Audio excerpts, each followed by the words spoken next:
Hello. Let me have a look.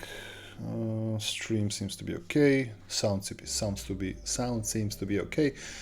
Actually, this time there's some background music, so you might hear something in the background while I'm silent. I try to, entertain a bit more with some music in the back end, so not just so you can hear the silence while I type or while I am thinking. So yeah, welcome to the stream. This stream is not about Cloud9. It will feature Cloud9 absolutely, but the stream is mostly about CI/CD and DevOps. So we will be trying a few things today. Some of these things I have pre-created or have readied, and the other things we're gonna just try to explore as much as possible.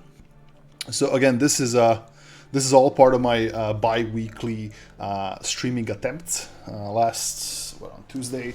On Tuesday we did a stream on actually Cloud9 and Lambdas. Last week we did something on CloudFormation and CDK. So today we're going to be talking about CI/CD and actually talking about DevOps and talking about CI/CD and hopefully build some CI/CD pipeline in AWS using the code tools. Taking by this week's Cloud9 talk or Cloud9 stream, I'm going to keep using Cloud9. So, gotta experience a bit more, gotta, show it off, and what they say, eat your own dog food, right? So, it's time to get started, right? So, what is the goal today? The goal for today is to talk about DevOps, right? It's the ever mysterious topic which nobody has the proper definition for. If anybody can properly define DevOps, I give that person a cookie. There's a lot of definitions to DevOps, and a lot of people define it in a different way. And DevOps, by the way, is not a CI/CD pipeline. I've had people tell me, well, DevOps is basically when you have CI/CD. No, it's part of it. Absolutely, you should have some sort of a pipeline or a delivery system, but it's not it. So let's start. Actually, you know what? I think. Talking about DevOps, I need to show something. I want to give you some visual aid. So I actually have a slide deck here, right? Oh, I hate talking about over slides in this scenario, but I am gonna, just kind of keep some background here. So what is DevOps, right? If you were here, I would ask the audience if maybe chat can answer. What is DevOps, right? Does chat know what DevOps is? Maybe somebody can throw in a one-liner what DevOps is. But in general, people struggle when we talk about DevOps, right? It's a mixed topic, and different people have different opinions or different thoughts what DevOps is actually.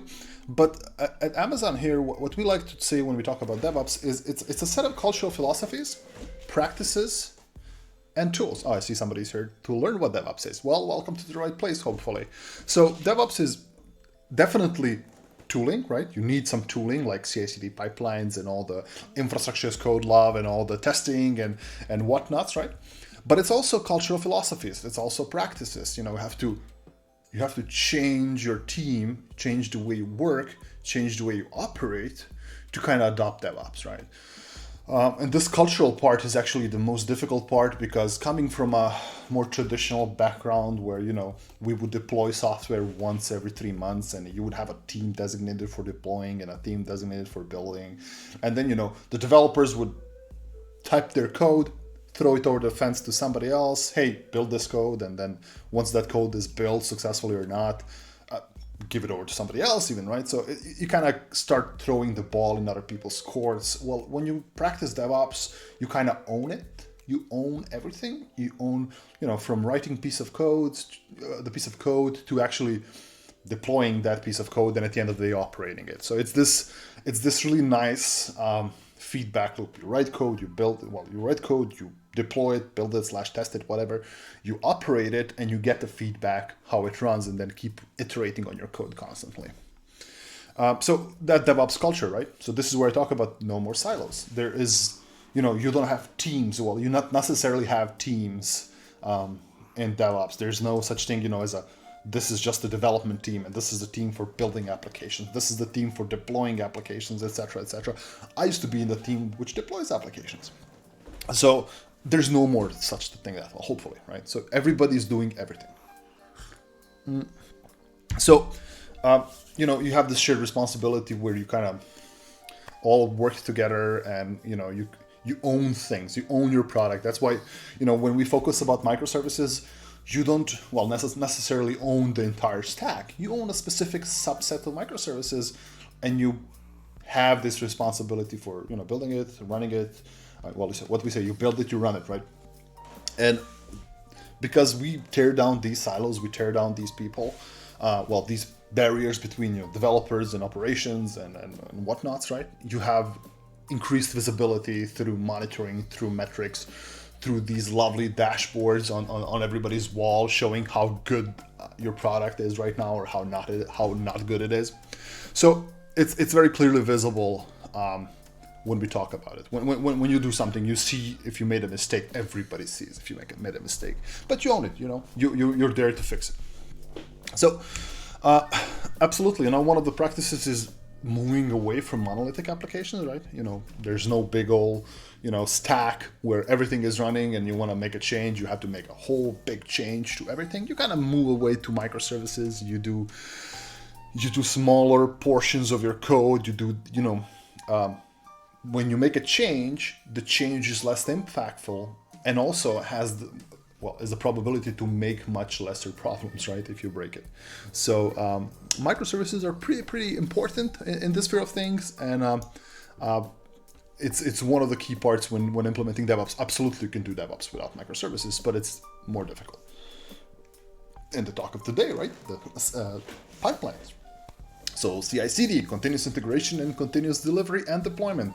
So having a proper pipeline for software delivery, not just your application, but your entire workload. You'll see when we do things like infrastructure as code, ideally you would have a pipeline to deploy your infrastructure changes, not just your code changes. So having a proper continuous integration or CI/CD pipeline set up where you can, version your code, where you can build it, test it, have it in staging and development environments, and actually push it to production to some extent. And mentioned infrastructure as code, so CloudFormation, Terraforms, CF engines, Ansibles, whatever you like, pick your poison to have this. But this is one of the ways you can actually model your infrastructure through code, and this is quite interesting and quite useful when you have a proper DevOps setup. Also, I need to clear something up. DevOps engineers, if anybody calls themselves a DevOps engineer, there's no such thing, right? DevOps engineers are essentially, it's a made-up title, right? DevOps is a practice, right? It's a set of practices, tools, and culture changes, and there's no such thing as a DevOps engineer, right? So I've actually submitted a talk once to this conference in Russia, and it was a DevOps conference, and you could choose what is your target audience. And if you would choose DevOps engineer, a big pop-up will pop up and say there's no such thing as a DevOps engineer. And I fully agree. So all the DevOps engineers out there, change your titles. So monitoring and logging. This is actually one of the aspects of DevOps where people kind of don't think about it. I have, ISC, I deploy my infrastructure to CloudFormation or Terraform. I push my code through pipelines. Oh, it's just amazing. It just all tested, all great, and it runs. But unless you get that monitoring and logging aspect to it, unless you get that feedback loop coming in from your workload, right, from your production, you don't really understand what's happening. So do you really know what exact state is any of your elements, right? Is it, do you have a broken a piece of your microservices architecture? Is something performing in the degraded way? How do you know that? How much impact has your code change made to the performance of your application? So it's very important to keep analyzing, keep monitoring, and using those metrics and logs and feeding it back to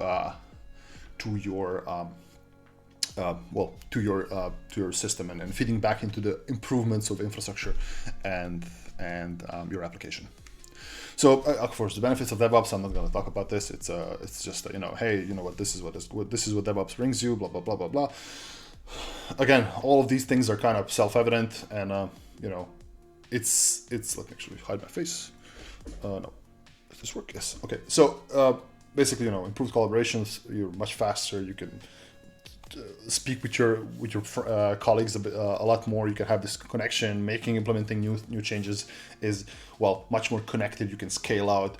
You're by default. You should be by default secure because you can implement the security best practices at the start. The same goes for reliability, where you can kind of just bake those things in while building and putting them in. In testing pipelines, you have a pipeline for your application and infrastructure. You can put all of those little checks inside there. Now, talking about pipelines, so what are we going to do? So I'm going to move this away. So what are we going to try to do today? So today, I'm going to act as a DevOps engineer, right? Let me call myself a DevOps engineer. And I've been tasked, so my lovely application people, let's say this is a more traditional company and we're switching to DevOps, and my lovely application people have joined my team, and they told me, you know what, Darko, we have this Python Flask application that gives amazing outputs, right? It's just an application that just sends hello world, right? And you put some data to it, it just returns JSON. Amazing, right? This is gonna be the next big thing.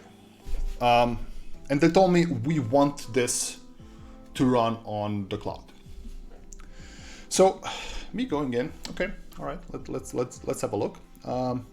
I have set up something here. So I was told, you know what, if you're gonna run anything in the cloud, make sure to use autoscaling. So I'm a traditional approach. This is gonna be an EC2 instance talk, so I'm not gonna go serverless, I'm not gonna go containers. This is gonna be EC2 instances. I know, boo, all that stuff, I get it, but not every microservice has to be in a container, right? So you can have microservices on EC2 instances. So autoscaling groups. I have an autoscaling group. I'm in this autoscaling group. I have two EC2 instances, two virtual machines that should run my application. And these two EC2 instances actually sit in front of behind the load balancer. So I have a load balancer that distributes my traffic equally, or hopefully equally, across my two instances. So if I would open this link, it should show me on my amazing website. Wow, okay, that doesn't work. Now, why doesn't that work? Well, my application is not on those web servers, right? It's not there. It doesn't exist there. It's still my application is still in my editor. If I open here, this is where my application is. Now,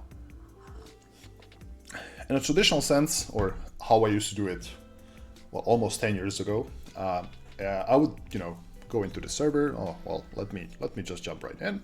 I'll go into that server. I'll SSH into it, and it's gonna be amazing, right? So I will be happy. I'll copy that piece of data. Oh well, I have two servers. Oh, okay, I can handle that. It's just double my work, right? I can just connect to this instance and then do something about it. Oh well, I don't have a terminal, but in any case, I'll SSH into an instance, connect to it. Amazing, right? It works. Then my application team will oh well, hey, we have a new version of our application. It's hello world 2.0.zip, and then I would have to deploy that. Then again, it's Darko's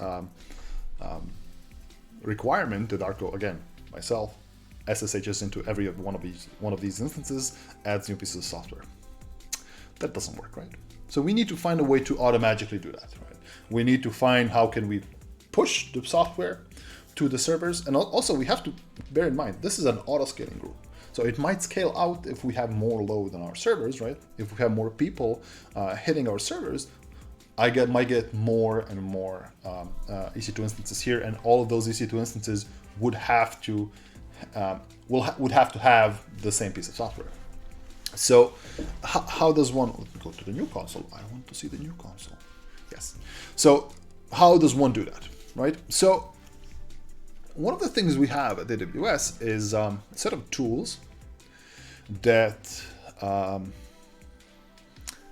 can deploy these things, or that can work with code. And well, funnily enough, they're named code services, or anything that starts with code is kind of belonging to that services. So from code commit to code deploy to code pipeline to code build to code start to, well, Cloud9 is kind of like one of the odd one out, but it's kind of still helps me in that. So what is the first thing you need to do if you want to help your developers or help you get started on AWS, right? How can we help them basically get started with properly working with code or properly deploying the code? Well, we need a repo, right? It's the world of developers. We need a code repository. We need to somewhere that my developers, instead of passing me a zip file, I want them to actually deliver some code by the means of Git or SVN or Mercurial or whatever is your poison. Back in my days, I actually used to work with zip files. Literally, people would give me zip files of, hey, this is an application, I want you to deploy it, and deploy it. And then it's again manual Darko. But okay, let's start with code. Let's go code commit, right? So let's create a Git repository. Code commit is the service that can help you, well, basically create Git repositories. This is the one I was testing with. I'll delete it. Delete. Awesome. So create repository. Let's call it streaming code repo. Here would be code. And that's it. I created a repo. Simple as that. So let me start working this. What now? In a proper system, this would be set up on developers' environments, right? I would tell developers, hey, this is a repo, please commit your code here. But as we're setting this up, I'll do it on my own. So I'll go back to my Cloud9 thingy here, and I will clone this repository. If I can just do git clone. Is this screen large enough? I think it should be visible. Let me just maybe zoom in a bit. So if I git clone repo, this should basically hopefully work. Is it? No. Did I kill my see? Close. Terminal.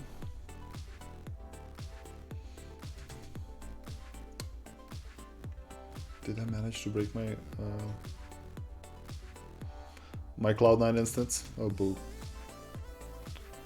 And I gave it so much praise. Well, refresh. Come on, come on. Awesome. So git clone. It only takes a refresh. So again, I have reported, I have cloned an empty repo. It says streaming code. It's empty. So if I go to cd streaming code, you will see that it's nothing there. So let's copy our hello world application like that. Awesome. So within this, now I have my hello world application, and I have basically nothing in here. So we need to add a few things here. Because this is a Flask application, I need something called requirements.txt. So I will need to add some piece of code here, right? Something to, because we're going to be doing installing. I need to make sure that we have Flask here set up as well. All right. What do we? Okay. So let's not use Vim. I tend to use Vim in this editor. So new file requirements.txt, right? I think I have what I have to add here. Okay, so it's just flask equals 1.02. Now my developers told me that I should use this one, so I'll listen to them. I'll save this under here called require.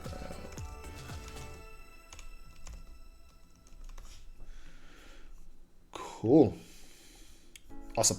So this file will be used later on during the build and deploy phase, so let's not worry about it too much. Now, once I have this in place, so let's see what else we have to do. So we have here hello world. We have our requirements.txt. One of the things I also need a setup file. Now this setup file is again being used for Flask and all those things. So this is something I will have to be copying from somewhere. Ah, yes. So as you can see, I have the code prepared, but I'm acting like I don't. So I go here and paste it. So this setup file basically just sets up testing and Flask, etc., etc. So it's just something that comes with my application. Cool. Now, once I have this application here open, right? Actually, let's make some changes to it. Let's be interesting. Hello world, or like hello stream.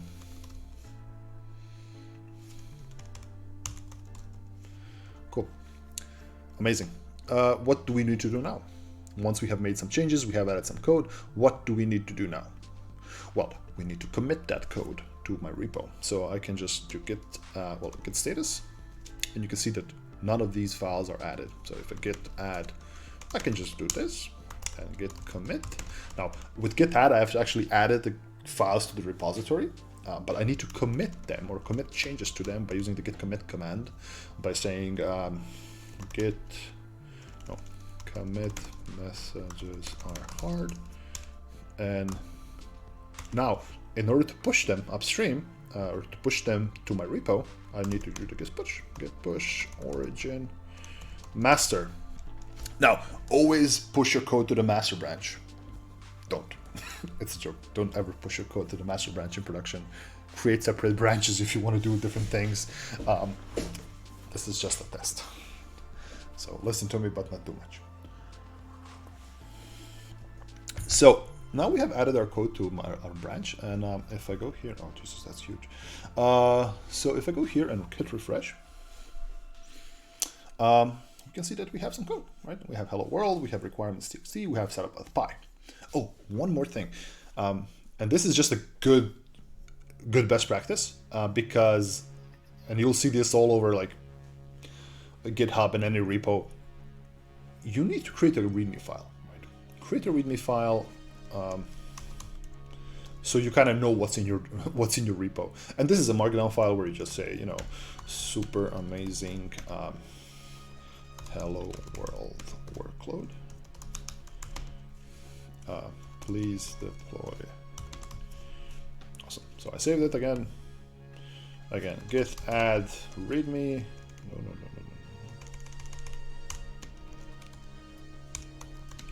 Commit. Make your commit messages sensible. Git push origin master. Awesome. So cool. This piece of code is right now here, and actually, because I put my README file here, it should automatically be deployed. Well, previewed here. Now, is this it? Can I go to my load balancer and do like, oh yeah, nope, it doesn't work. I need a lot more things to successfully deploy my code. So basically we're going to be working with 3 additional code services here. Code deploy, to deploy our piece of code to the EC2 instances. We're going to be using code build to build, well, basically package the Python and test it. And we're going to be using code pipeline to kind of connect it all, because it's the pipeline bit service, right? So we kind of start from the beginning, then go straight to the back. So what are we going to have to do right now is we're going to create code deploy, right? Or we're going to start working with code deploy. So if I go to code deploy, and in code deploy, I need to just reduce this a bit. Okay. In code deploy, we create a thing called an application. So when you create an application, this application has basically its deployment groups or deployment configurations, deployment groups, where it actually this application is being deployed. So it all revolves around an application. So let's create an application called stream hello world. And as you can see, code deploy can deploy on 3 types of compute platforms: EC2, Lambda, and ECS. Now, again, I'm going to use EC2, and you can also use on-premises instances as well. So I'm going to use EC2 because that's how I have my system deployed. So EC2. Now, one note about this thing. In order to deploy your code to EC2 instances or on-premise instances, you need 2 things. Number 1, you need to have a code deploy agent installed. So that's crucial. A lot of people start with this and it doesn't work, well, you don't have the agent installed. So you have to, by default, it is not set up. So you have to, basically just pass it on a user data script to install co-deploy at the beginning. Or you can use such tools such as Systems Manager to help you do those things. Number two, you need to have a proper instance role set up in order to do this. So your instance needs to have permission to communicate with co-deploy, or actually the co-deploy agent running on the instance needs to have permissions to communicate with co-deploy to get its code and deployments and whatnot, right? So this can done be either by the use of EC2 instance profiles, or if you use an on-prem instances, you just need to set up a profile locally, like AWS CLI. So that should work. All right, cool. Create application. Coolio, application is done. So let's create a deployment group. Now the deployment group is basically a group of instances where you will deploy your piece of code. Let's call them stream web servers. Again, I need some service role to give co-deploy the permission to talk or do some various things on my behalf. And one of those things are actually important when we talk about deployment types. In co-deploy, currently we have 2 deployment types supported. In place, that means it goes to the EC2 instance, overwrites the code existing on them, and that's it, right? Just changes the code locally, deploys the code locally to said instance. Or there's blue-green, which is co-deploy basically takes your autoscaling group, copies it, spins up a new set of instances, deploys the code to that one. You kind of make sure does it work or not, and then it just reroutes traffic to that new instance or to that new autoscaling group and terminates the old one. So it's the safest option when you want to deploy changes of your code. It does take more time than doing just blue-green, than doing just in-place updates, but it's much more safer as it gives you a cleaner way to roll back. Even though co-deploy supports rolling back code, and that's one of my favorite features about co-deploys, it supports rolling back your code. Okay, so let's select blue-green. I will actually select my autoscaling group that I created before. And when it comes to deployment settings, I want it to reroute traffic immediately, right? So I want, maybe this wouldn't be the best option, but I want I trust my co-deploy to reroute traffic immediately. So basically, as soon as the instance has been provisioned or the code has been provisioned on these instances, just chuck it all in, deploy it. But I will terminate, I will keep the original instances in the deployment group running for a while, or like I'll keep it for 1 hour and they will be deployed, destroyed automatically as soon as I'm certain that this is going to be fine. Load balancer, again, because I have a setting load balancer here, I need to provide it because my co-deploy deployment group needs to know to which load balancer to kind of assign new instances or the new autoscaling group. So I'll just choose my target group in this case because using an application load balancer. And that should be it, right? So that's it for co-deploy. Co-deploy is now set up, almost. There's a few more things we need to work with when it comes to co-deploy, and luckily that all can be done through this. So, see, I have my application here, right? My application is here, hello world. But how does, even if I pass this entire directory, so if I pass the entire bundle or the entire repo to co-deploy, how does co-deploy know where to position my files? How does it know where this application.py should sit? It doesn't, right? So by default, it doesn't. So that's what we need to tell it to position it somewhere. Right? But we didn't have that option when doing here, right? There's nothing here that would say, you know what, copy my applications here. This is actually done through something called an app spec file. An app spec file is a YAML file where you kind of define different things, and you define things such as where you want your files to be located. Do you want to like maybe what is the ownership of files? You want to define some lifecycle hooks. Let's say when you want to stop an application, you want to run a certain script, or when you reload an application. There's a whole lot of things you can do in an app spec file, and so we're going to be doing this. So where is it? Okay, let's create a file called appspec YAML. New file. app spec YML. Cool. By the way, this stream is actually being streamed on 3 locations now, so I'm testing this out. So it actually goes to YouTube, Periscope, and Twitch. So Twitch being the main platform, but hey, I give you a choice. Okay, so we need to write our app spec file. So I'm gonna write a bit of it, and I'm just gonna copy paste the rest because there's a lot of things to do. So there's a version tag. I'll just 0.0 because why not? OS. Now you have to define which OS is this going to run on, and well, it's going to run on Linux, right? Now the big thing, files. I need to define which files go where. This is actually just done simply by doing this, typing source, and the source is just a root of this directory. Just copy everything I have here, or everything within the artifact where the app spec file sits, copy everything. And where should you copy it? Well, destination. This one should be copied to home EC2 user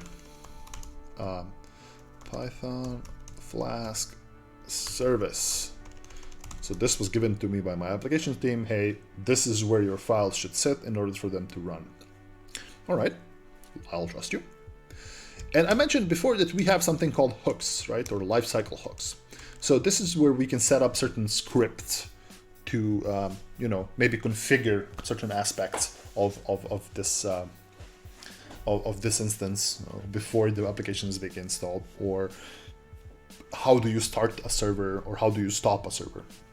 So I just do hooks, right? And there's a bunch of different hooks or life cycles you can work with. There's before install, after allow test traffic, before allow test traffic, after allow test traffic, before allow traffic, and after allow traffic. As you can see, there's no install hook, right? Because it's controlled by code deploy. So you cannot set up a lifecycle hook on install or allow traffic. Those are the things that are being controlled by code deploy. There's also something like application stop, those kind of things. So let's add after install. So what we need to do first, because after install, this is basically after the first initialization of this. Well, actually the second initialization. The first one is before install. We're using after install because after install, unlike before install, can be rolled back. So we can roll back these things if we run some things on after install. So what do I do after install? Well, I'll just run a script. Right? I'll just take like this, and location. So there's a bunch of scripts we're going to need to use. So I'll just create a directory called scripts, and I have a script called install dependencies. Yes, English is my first language. It's not. So location is that. So we're going to have to create a directory here, and I have those files already prepared. So why is this important? We need to run this script that will install dependencies. Now these EC2 instances that I'm installing this on are just blank, right? They're nothing. They're just booted with the code deploy agent running on them. I have not installed any piece of software. They're Amazon Linux EC2 instances, but nothing. So by running these scripts, this install dependencies, it will actually install, the dependencies my application requires. So timeout, pretty self-explanatory, setting a timeout in seconds. On how long will code deploy wait for my script to timeout, so you don't have indefinite waits. And also run as. So we can define which user should we run this script as. I'll add more things here. So just so we don't have to wait. So I'll just do this, and that's horrible. Let's make this much nicer. That looks good.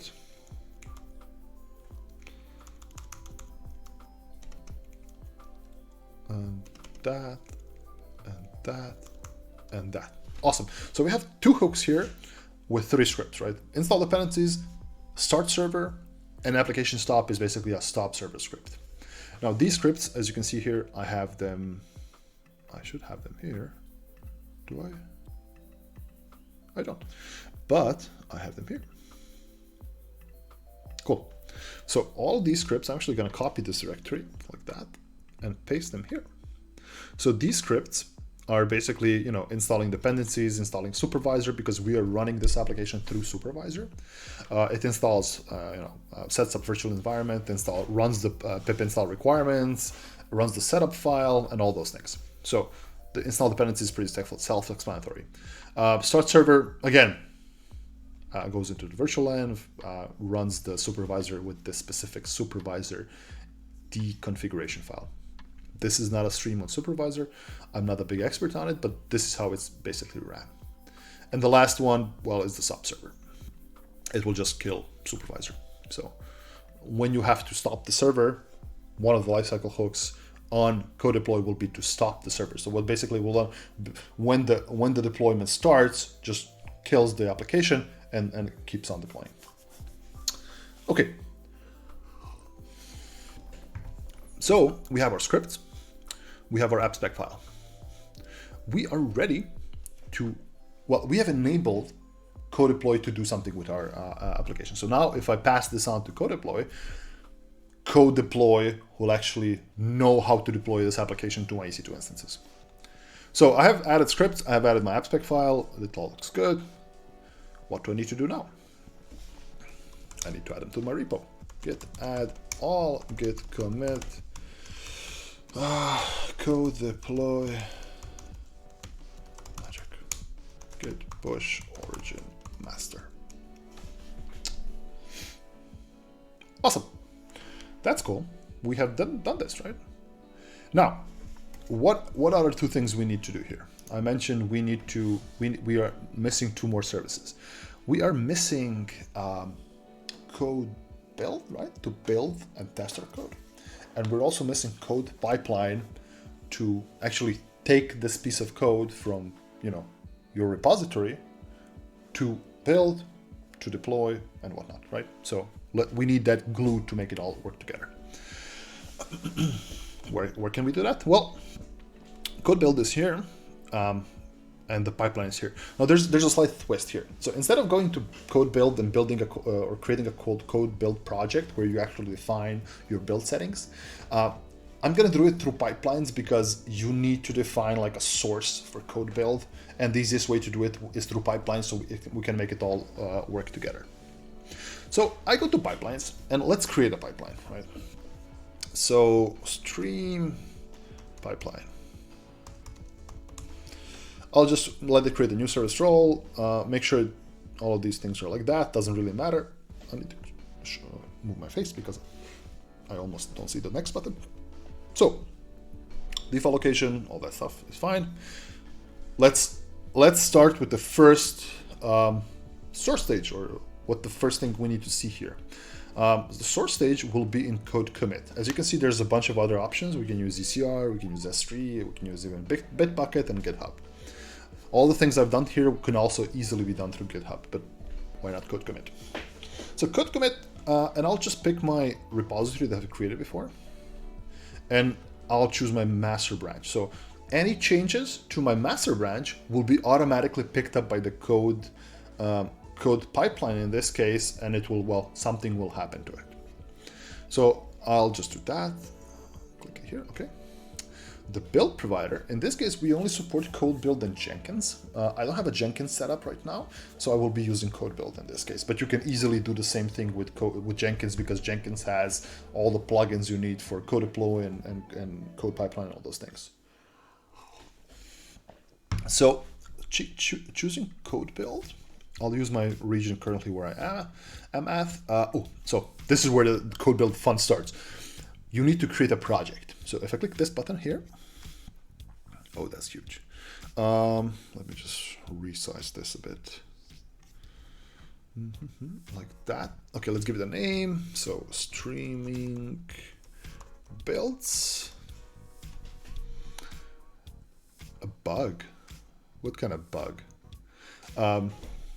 You mean the small window? No, it's intended to be like that. So because you kind of do all the things here on this side. So streaming builds, that's fine. I won't do anything tagging.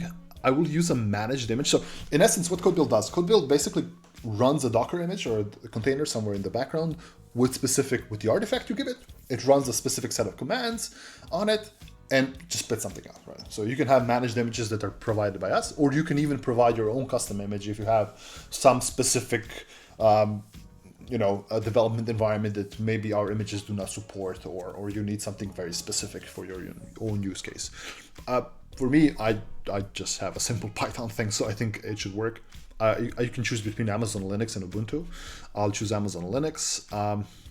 I'll use the standard runtime. Before, this is where you can choose some additional things, but that has all moved to another place right now, so I'll show you that later on.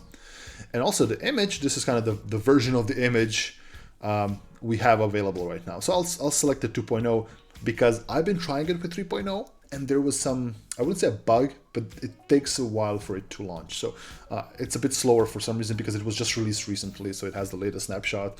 So I'll just keep it on 2.0, but we have notified the folks from CodeBuild. So 2.0, that's fine. Environment should be Linux, that's all good. I don't need a privilege flag because I'm not building Docker images. So if you run Docker build, you need to enable this privilege flag. Otherwise, Docker build will fail. So I'll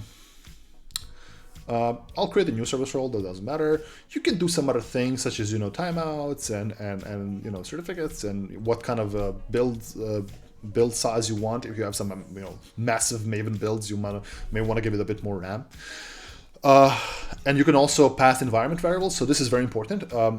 Environment variables are super useful in this case. If you have your builds, want to do some specific builds based on a variable, which you can kind of change outside of the entire application scope, it's great to do it here. In my use case, I have nothing to add, so it doesn't really matter.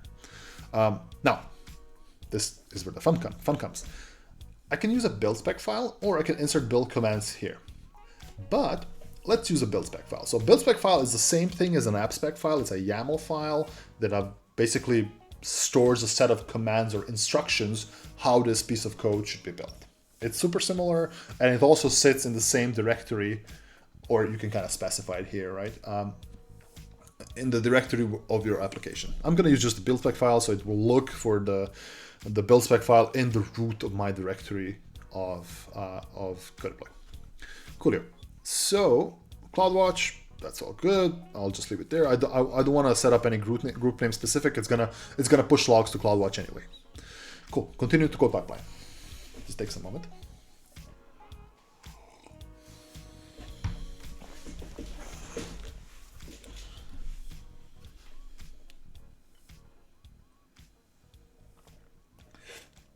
See, it's much better with music. Otherwise, it would be just a dead silence. And the music is also free from the YouTube audio library, so hopefully no strikes. All right, we have made the build project, right? There we go. No environment variables, that's fine. I'll just keep it here. Click next. And then the deploy stage is, well, co-deploy. There's different ways you can do this. You can deploy directly to ECS, S3, or Service Catalog, Beanstalk, all the things. But I'll just choose co-deploy because I have it already set up. So I should be able to find my stream hello world application here.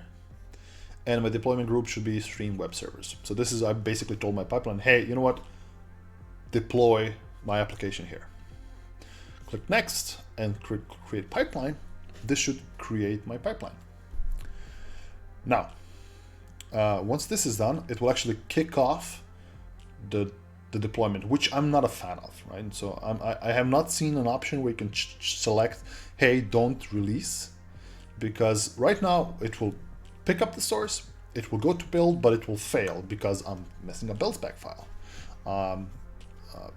That's something I need to add. So while this is going on and it's failing, so it has, you can see, I'm pointing at the screen. So you can see it has passed the source, right? It has picked up the latest commit from the master branch, and it has passed on that artifact or that commit ID, or well, the entire commit to code build, and now code build is picking it up and doing something. So code build magic, yeah. Code deploy magic, yeah. Bad name on it. So moving on to stream, let's add that build spec file, right? So I mentioned we need to create this build spec file, and let's do it. Build spec YML. So unlike last time, I will actually just copy paste everything instead of waiting you to having you look at me type. So open up the build spec file and pasting it all here.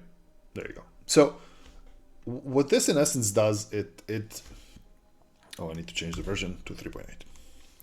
So it just runs the pre-built command, which is Python setup and PyTest. That's it. And these are the artifacts that it expects to spit out. So you tell it here, you know what, there's a couple of phases you need to go. In the install phase, this is where you define the runtime version. And the runtime version in itself is actually what do I want to do here? If I want to do something else like Ruby or Java, I would define it here.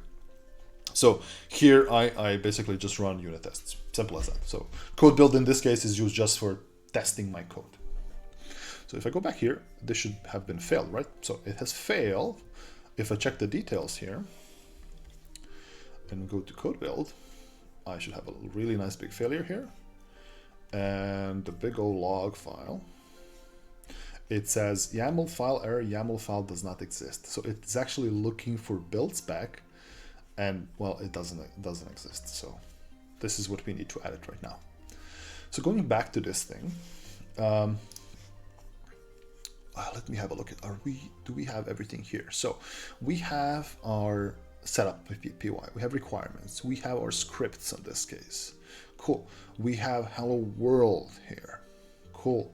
We have, that's cool. All right, we should be good. I think this looks pretty decent right now. So if I go here and do another git add all, git commit, what should we have the cool name? Code build bonanza.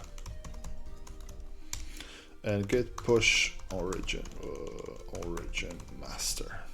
I need to have ZSH installed here, or give it a better alias. On my desktop I have like gg push. It's simple, more simple.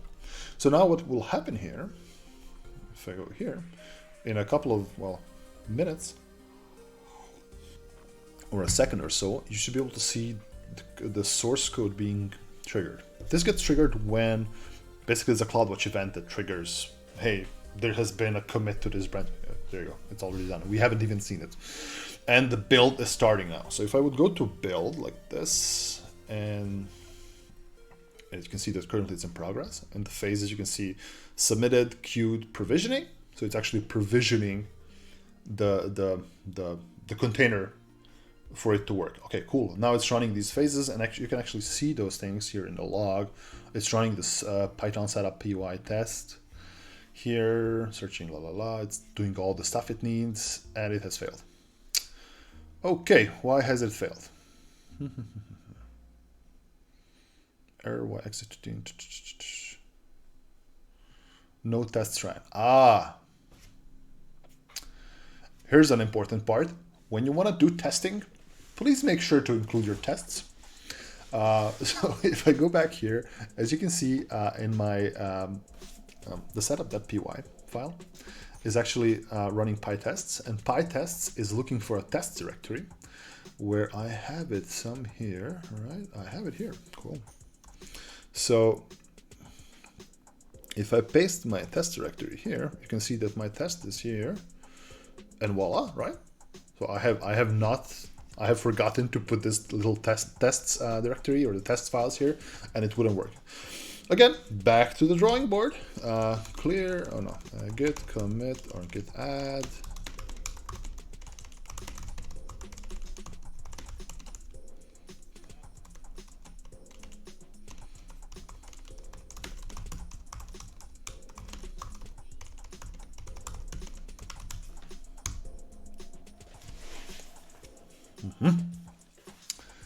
Awesome. So this again, like before, it should trigger again the same build. Let's see if this would work. If this would work properly.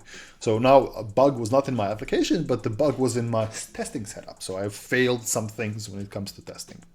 Again, okay, let's see. It's happening here. Let me close these things down, and let me command click on this and do that, and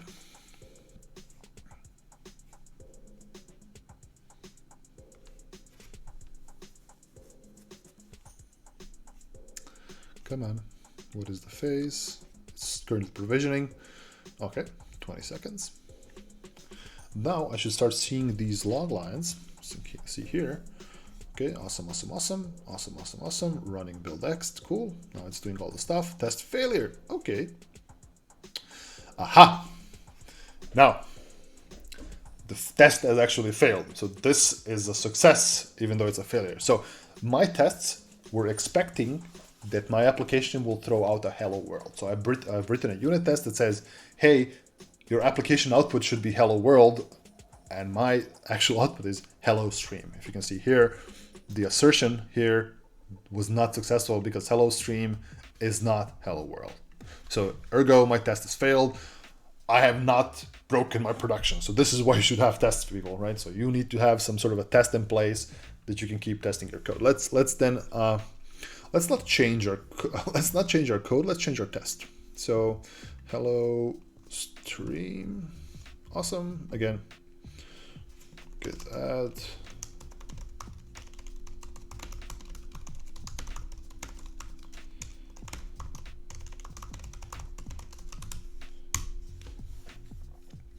Cool. This is now happening.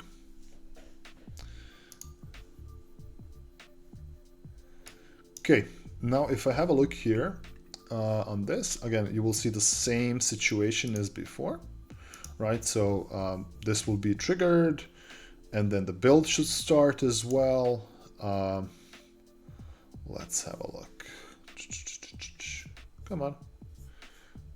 There you go. Eventual consistency. Now, hopefully, I have not broken anything here, and this should work. Phase details, again, provisioning.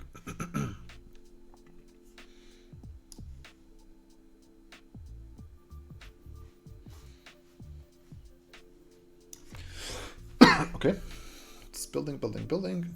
Awesome, the tests have been passed, and the artifacts has been it's done, right? Awesome, the build has actually succeeded. So you can see here that it has entered phase build, it's post build, it basically expanded all these files that I've set up in the build spec file, which should be my artifacts. And it has uploaded those artifacts basically to an S3 bucket, and then they're picked up by code deploy to be deployed to my servers. So going back here, we should see code deploy happening. Now, code deploy is going to take its own sweet time because you have to understand what we're doing here. In code deploy, we are actually now provisioning replacement instances. So because we're doing a blue-green deployment, we're not just copying the files on existing EC2 instances. We are actually copying the current autoscaling group with the exact same configuration, with the exact same launch configuration, or in this case, I'm using a launch template, and it's provisioning 2 additional instances. Once those instances are provisioned, well, there you go, they're provisioned. Now it's gonna install this application to those instances. Now this is where it takes some time because those instances are being, OS is booting, code deploy agent is being installed, and the actual code deploy agent is picking up the code and going through the application lifecycle hooks, such as installing dependencies and doing all that stuff, starting the server, etc. So let's give it a moment, and while this is happening, actually, we can go have a look here at EC2.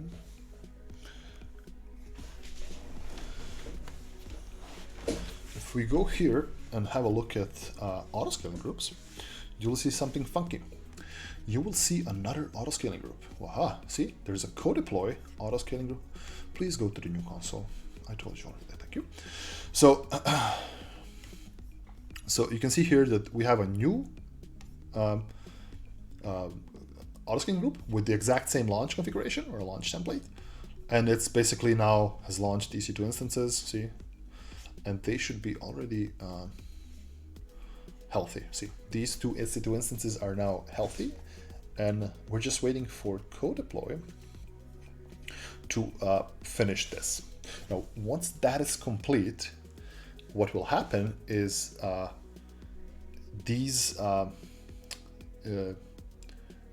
instances will, code deploy will actually wait will transfer the traffic immediately from the load balancer you have specified, or the application load balancer target group. Will add these two new instances there, drain the traffic to them, and then basically after an hour, it will automatically terminate the original instances, or you can come in here and basically just terminate all the instances. So that's something we are waiting for right now.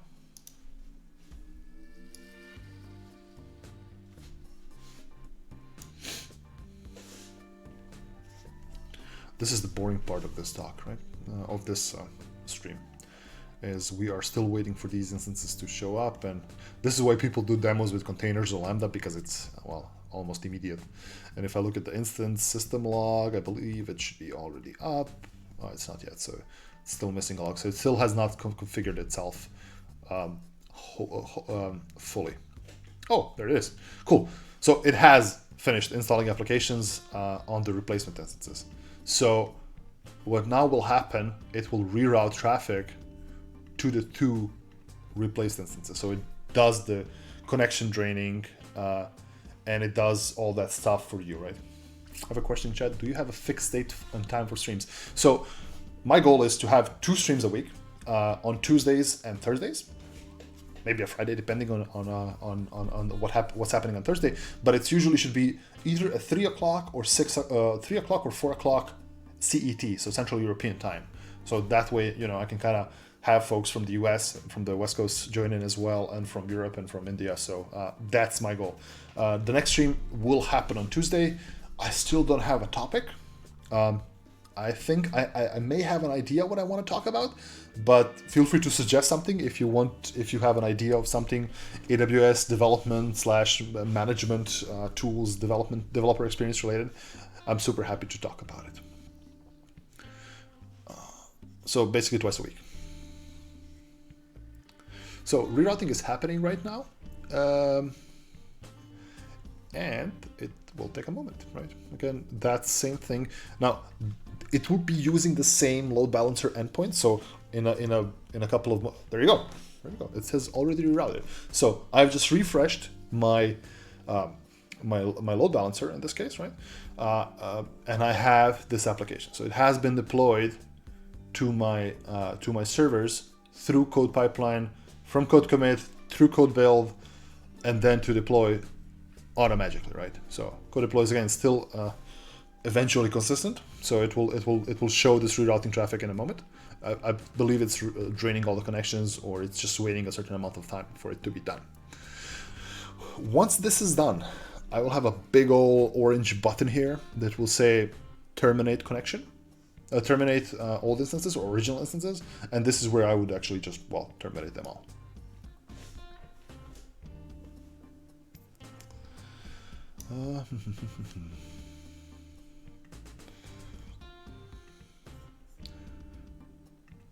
And I will keep, so I will put all the code I have here, I will put it on GitHub, and this GitHub I will post either on Twitter or LinkedIn, or it will be somewhere here on my Twitch channel or YouTube or whatever. It will be somewhere in some text box around with all the code that I've used here to deploy this. Awesome. So it has rerouted traffic to one of the instances. Actually, it has confirmed that it has rerouted traffic to one of the instances. It needs just to confirm that it did it from the other. So, but if I would keep refreshing this, it should work because the load balancer understands which instance is healthy or not. If there are only a single healthy instance, it will be only routing traffic to that one. Okay, going back to this. Where are you, code deploy? Come on, do this for me so I can show the people how done we are. Basically, I think we're gonna go a bit. Usually my streams are around an hour, but this one is gonna go a bit longer because of code deploy. It takes a moment or so.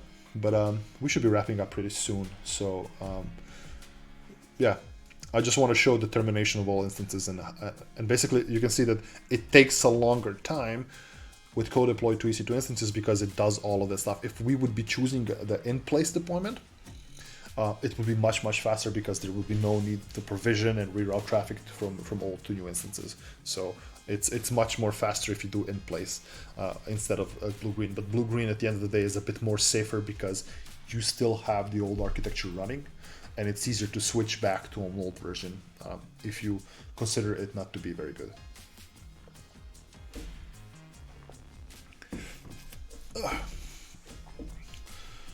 All right, I'm not gonna wait for this anymore. I think I'm, while I wrap up here, we should come back after it's almost done. So going back to this, so what have we done today?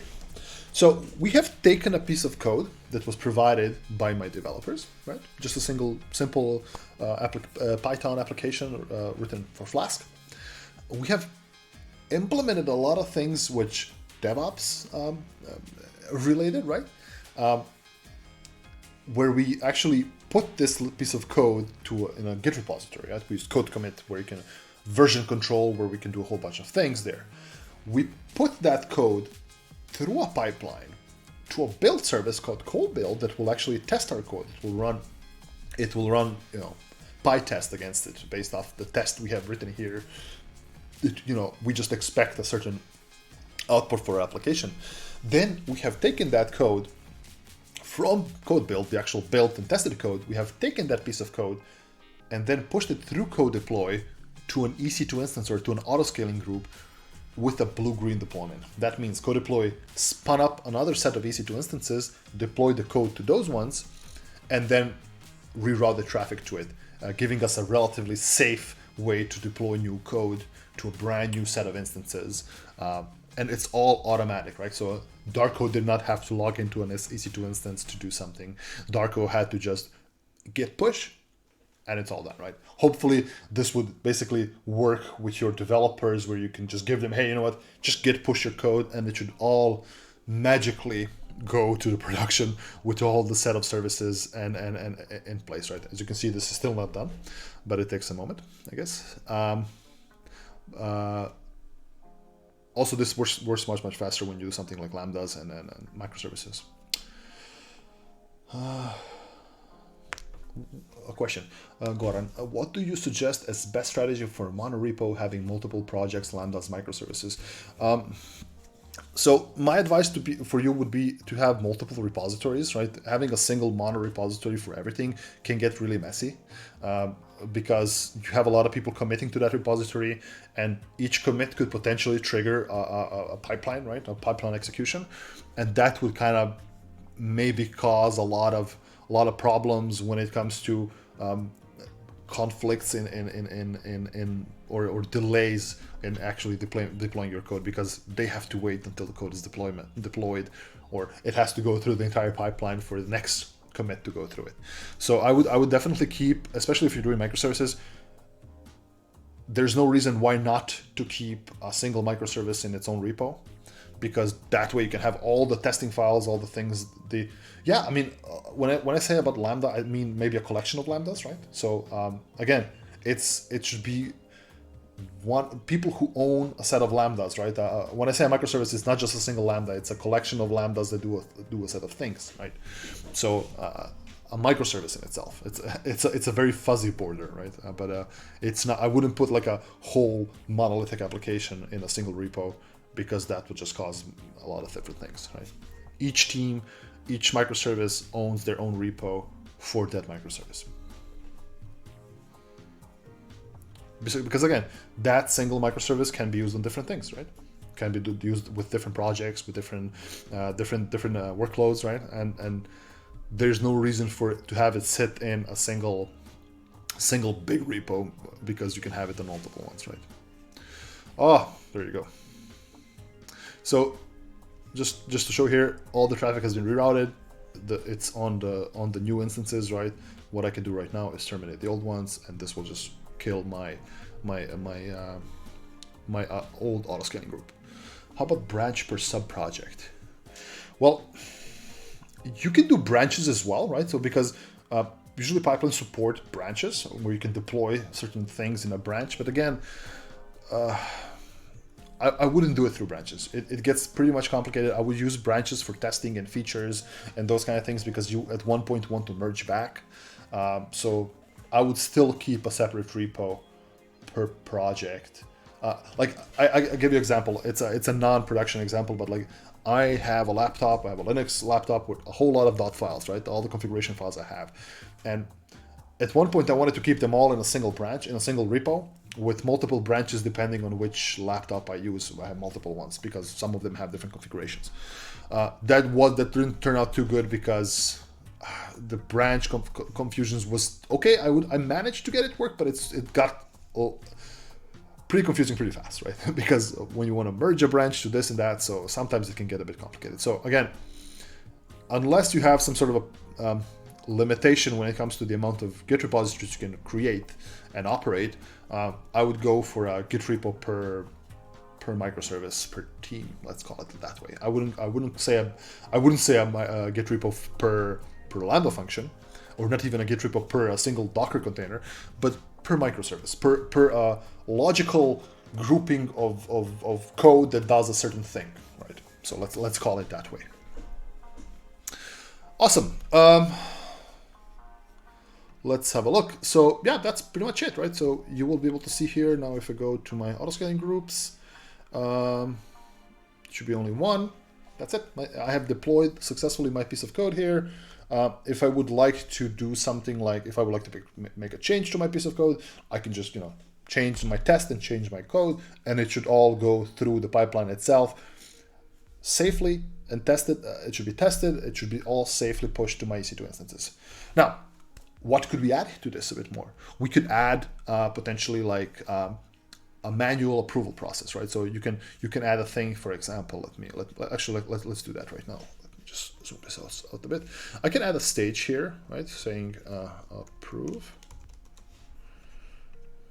and I can add an action group called ship it, and the action provider will be manual approval, right? So what I can do here is select a manual approval thing. What will happen here is, as soon as my pipeline reaches this stage, it will send an email through this SNS topic to me, right? So if I click done, and then click save. So right now, if I would make another code change, it would stop at the approve phase before going to code build. So in essence, this would allow me to commit a piece of code. Let's say hello approval. No, hello AWS. I'll be creative and change my application. Hello AWS. Hello AWS. Save it. Git add. Git commit. Hello.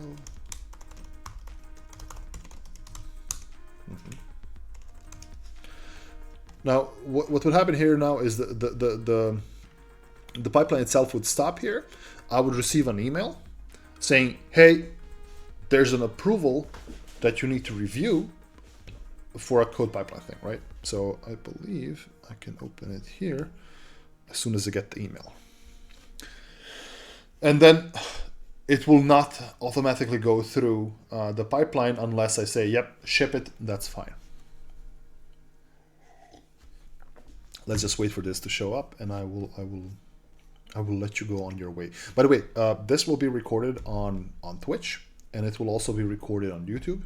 So if you didn't pay attention all the time, or if you want to revisit some of the thing I talked about today, you can check it out all on the recorded streams. And the recorded one is going to be a bit shorter because I'm going to just trim off the beginning, intro music, and all that stuff. So it will be more compact. Cool. Let's have a look here. Now, everything I talked about today here is about code tools on AWS, but all of the same practices apply for any CI/CD platform you use, be that GitHub Actions, right, or GitLab, or Jenkins, or whatever, or Travis CI, or whatever tool you use. It kind of applies the same. I've just showed how you do it on AWS with native tools built on AWS. Fun fact, this is considered serverless. So there you go. So I have received an email. Let me see if I can just pop this out like that. Cool. So I have received an email saying, hi, the following action is waiting for your response. There's a pipeline, I can just click on this little button. It will take me to a specific location. So like this, like that. Paste it here, and it will just take me absolutely to the same place saying, please review. Again, it's super simple in this case. There's no comments, there's no URL. I'll say, yep, ship it, not shop it, but ship it, and approve. And this will now automatically go to co-deploy with the manual approval. You can, enhance this further by like maybe deploy an additional testing infrastructure where you would trigger a CloudFormation template to create an autoscaling group that will do something else, or those kind of things. Right. Okay. Well, I guess that's it. Thank you very much for everybody for joining in. The next stream is happening on Tuesday.